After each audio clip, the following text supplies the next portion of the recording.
Hanzi china chiremba. Nepakachangamira. Hanzi nachiremba. Ini ndakuchisimuka. Ndouya.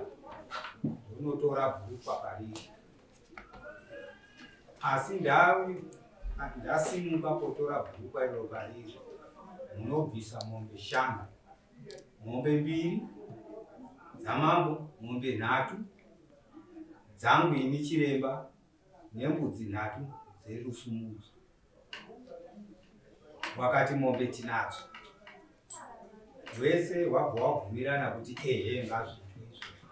Saka chiremba wati chiendai, mambo wanope zuva rekuti tienda. Ouya rini chiremba mangwana? Chero mangwana. Right, hanzi mangwana. Chindozwa chiremba kuti hanzi mangwani zvinoita here. Toda.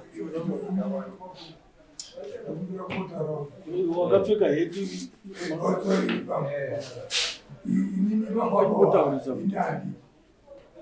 Kuti mati wabvunza abvuma munhu akabira. Mirai baba. Vanhu vangu ava vanhu vakagara mudare makagara. Wati kudii? Wese mati wese wati kudii wachitaura pana chiremba. Aiwa dairai. Waripo wese. Ngawachitaura. Ngawatauri. Saka murume here munyaya nyindisi. Murume uyu agara ndozvaingoita last time paya chingonedza achingovhiringidza nyaya kuti isafambe dai nyaya yakapera kare kare. Agara anovhiringidza nyaya ndozvaanongoita. I'm sorry. Mati mi baba imi muri pabenje makagara pabenje here. Aiwa pekugadzira. Aiwa pekugadzira. Murume wamai ava. Mai wekubiri wabhurukwa. Wekuba. Wekuba bhurukwa. Mukadzi wavo ndiye ari kuti mangwana ngauye. Mukadzi ari kubvuma. Akabirwa ari kubvuma. Iye murume akuti asi ndiwo ari kusenzesa bhurukwa racho kani.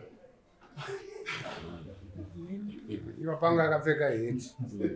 Asi munoita mboko vane mabhurukwa. Right, chinotswa kuti chiremba vanhu sekubvumira kwawaita kuti mangwani zvinoita here kana kuti kuswera mangwani. Wati uyai tiri redio.